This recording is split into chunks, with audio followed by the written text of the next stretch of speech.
आजकल जो ये देशभक्ति के गाने और कविताएं हैं वो केवल हम औपचारिकताएं करते हैं साहब। 2 दिन रह गए हैं, 15 अगस्त और 26 जनवरी को। 2 दिन ये गाने बजते हैं, मेरा रंग दे बसंती चोला, और बाकी 363 दिन यही गाने टीवी पर या लाउड स्पीकर पर बजते हैं, चोली के पीछे क्या है। बड़े उटपटांग गाने आते हैं। इन 60 वर्षों में इतना बड़ा परिवर्तन हुआ कि ये देश मेरा रंग दे बसंती चोला से चोली के पीछे तक आ गया।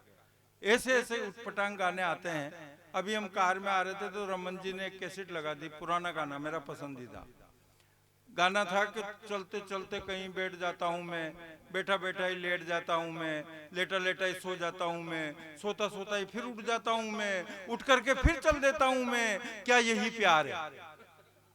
और वो लड़की भी कह रही हाँ यही प्यार है। अरे मैंने कहा प्यार व्यार नहीं है, किसी अच्छे से डॉक्टर को दिखा, ये मिर्गी का दौरा है।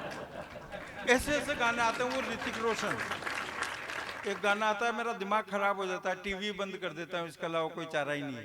पता ही नहीं पड़ता गाना शुरू कब हुआ खत्म कब होगा। एक ही लाइन को 20-20 बार, मैं ऐसा क्यों हूँ, मैं ऐसा क्यों हूँ, मैं ऐसा, अब तू ऐसे क्यों, मान का याद है यार तारा जीजी भाई जी से पूछ, कोई मैन्युफैक्चरिंग डिफेक्ट हो। गाना आओ जो गोरे गोरे गाल मेरे, मैं क्या करूं, अब ज्यादा ही दिक्कत से तो किराए पे दे दे। हाँ चलो ताली वाली बजाओ, मतलब बताओ कि भाई बात नहीं क्या बात। अभी मैं माँ से पूछ भाई कहीं जरूरत है भाई, कोई के पास 2-3 मकान हो जो तो वो भी तो यही कर रहे। नीली नीली आंख मेरी, मैं क्या करूं, फोड़ ल।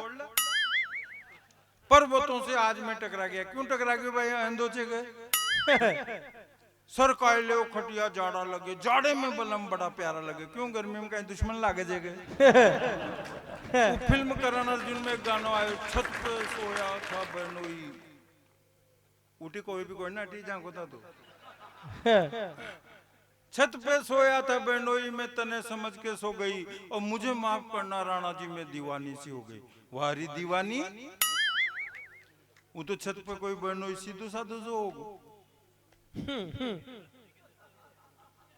आओ धीरे धीरे ट्यूबलाइट। और अगर छत पर आसाराम बापू होता तो मगर लालू जी के लिए कई कवियों ने लंबी लंबी कविता लिखने के लिए साहब वहां 9-10 बच्चा से, हालांकि ये पिछले साल को आंकड़ो से, बीच में 2-3 साल वो जेल में भी दिया, और जेल का ताजा आंकड़ा में ही पता कोई नहीं। लेकिन लालू यादव विश्व में ऐसा पहला इंसान कोई ना जागा इतना सारा छोरा छोरी हो। आपने एक महाभारत सीरियल देखो, उनमें एक धृतराज जी था, लालू जी को तो नोई, वहां को सो, और सो भी जब को वो अंधा था जब, और अगर वहीं दिखते हो तो अरे वाह भाई साहब वाह।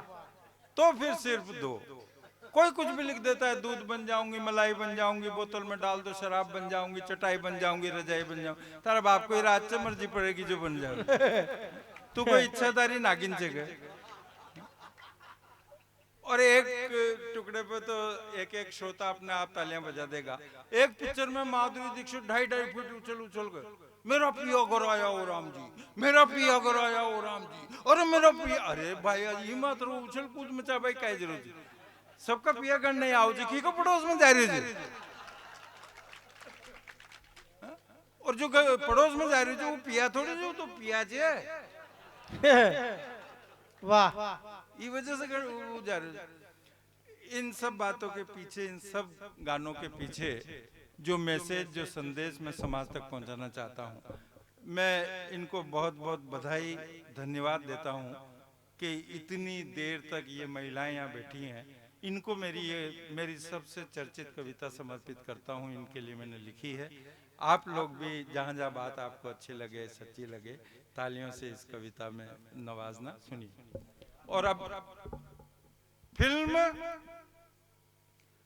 फिल्म राम तेरी गंगा मैली की चर्चित अभिनेत्री मंदाकिनी, फिल्म राम तेरी गंगा मैली की चर्चित अभिनेत्री मंदाकिनी दाऊद इब्राहिम की अर्धांगनी, मेमन बंधुओं की भोजाई से हमने पूछा री भाई, बहुत दिनों से तेरी कोई फिल्म ही नहीं आई।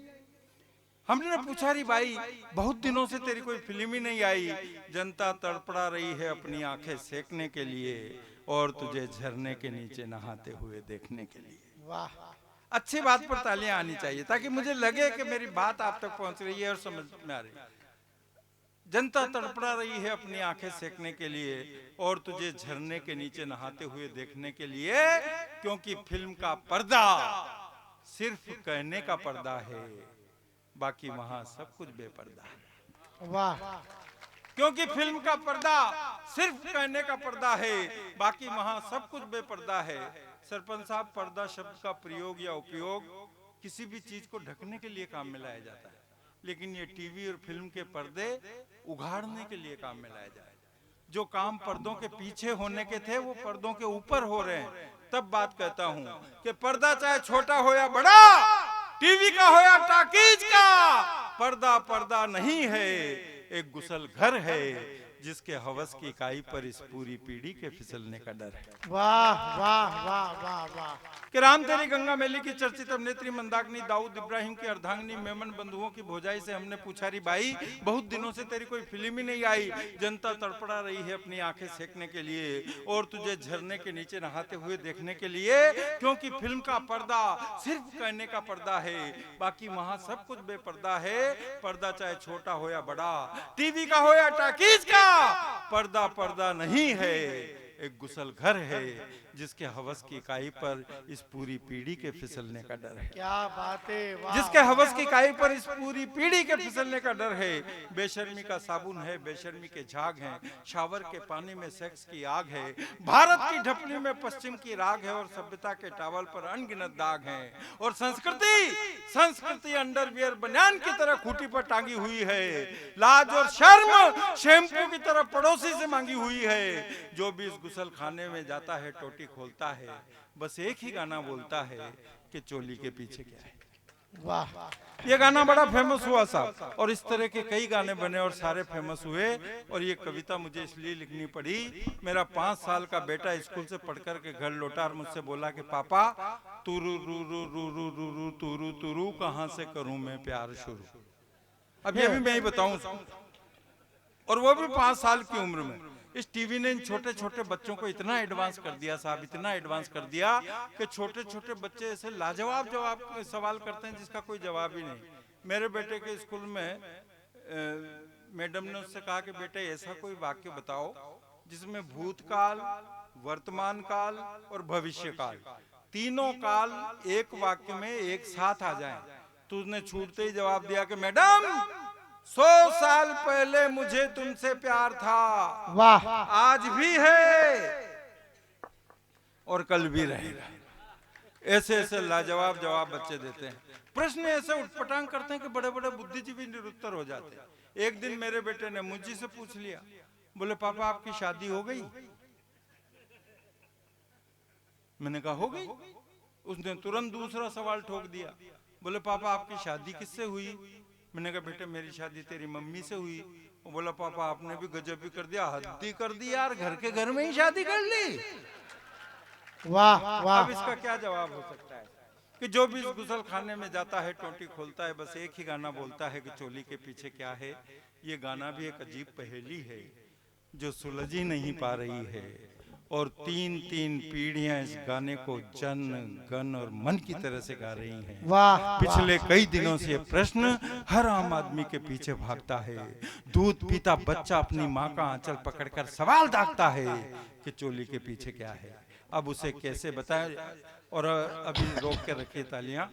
मैं क्या कहना चाहता हूँ, कैसे कहना चाहता हूँ, कहाँ कहना चाहता हूँ, बात अगर तीर की तरह आपके कलेजे के आर पार निकल जाए, आपके दिल के दरवाजे पर ठक से दस्तक दे दे, तो मेरा यहाँ पर आना सार्थक हो जाएगा। और एक भी हाथ बंधा हुआ नजर नहीं आना चाहिए, आकाश में तालियों की शक्ल में लहराता हुआ नजर आना चाहिए कि दूध पीता बच्चा अपनी माँ का आंचल पकड़कर सवाल दागता है कि चोली के पीछे क्या है। अब उसे कैसे बताएं, कैसे समझाएं? आपके लिए ये पंक्तियां लिखी हैं, आपकी भी तालियां चाहूंगा। अब उसे कैसे बताएं, कैसे समझाएं कि चोली के पीछे न दिल है, न जलवा है और न जन्नत। अरे चोली के पीछे अमृत है, अमृत, वह अमृत जिसे पीकर के बच्चा बड़ा होता है, जिसे पीकर ये समाज, ये देश, ये राष्ट्र खड़ा होता है। वाह वाह वाह, जिंदाबाद, वाह वाह वाह। चोली के पीछे न दिल है, न जलवा है, न जन्नत, चोली के पीछे अमृत है अमृत। वह अमृत जिसे पीकर के बच्चा बड़ा होता है, जिसे पीकर ये समाज, ये देश, ये राष्ट्र खड़ा होता है, जिसे पीकर दशरथ नंदन राम रावण का संहार करते हैं। दशहरा आ रहा है। जिसे पीकर दशरथ नंदन राम रावण का संहार करते हैं।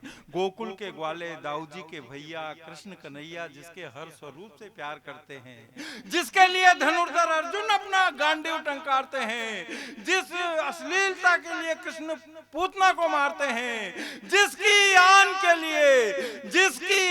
लिए महाराणा प्रताप घास की रोटी खाते हैं, जिसकी शान के लिए शिवाजी औरंगजेब से टकराते हैं, जिसकी प्रेरणा से अंधा पृथ्वीराज मोहम्मद गोरी को मारता है, जिसका वास्ता देकर सीमा का सिपाही दुश्मन को ललकारता है, जिसके खातिर चंद्रशेखर आजाद अपनी जवानी भूल जाते हैं, और जिसे पीकर भगत सिंह फांसी के फंदे पर झूल जाते। क्या बात है, वाह वाह वाह वाह भाई साहब वाह।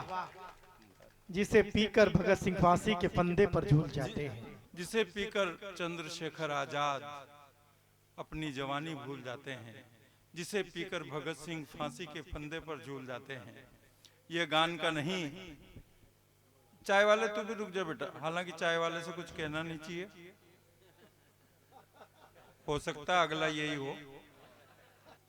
सुनिए सुनिए, बस समापन है इसलिए सुन लीजिए, क्योंकि जिस पंक्ति को लिखने के लिए मैंने पूरी कविता लिखी, इतनी सारी बकवास आपके सामने की, मेरी सारी बकवास, सारी बदतमीजियों को इस एक पंक्ति पर, इस आधी पंक्ति पर आटोन वालों ने निछावर कर देना, माफ कर देना। इतिहास का वो पन्ना आपके स्मृति पटल पर हो जिसकी की चर्चा मैं इस पंक्ति में कर रहा हूँ। जिस पंक्ति को लिखने के लिए मैंने ये इतनी लंबी चौड़ी कविता लिखी, शब्दों का इतना लंबा चौड़ा जाल बुना, इतनी बड़ी कविता लिखी, सुनिएगा। न गान का विषय है, न गुणगान का विषय है, आन बान मान सम्मान का विषय है, माँ के ममत्व और स्वाभिमान का विषय है, सुभाष दई और सावन कुमार।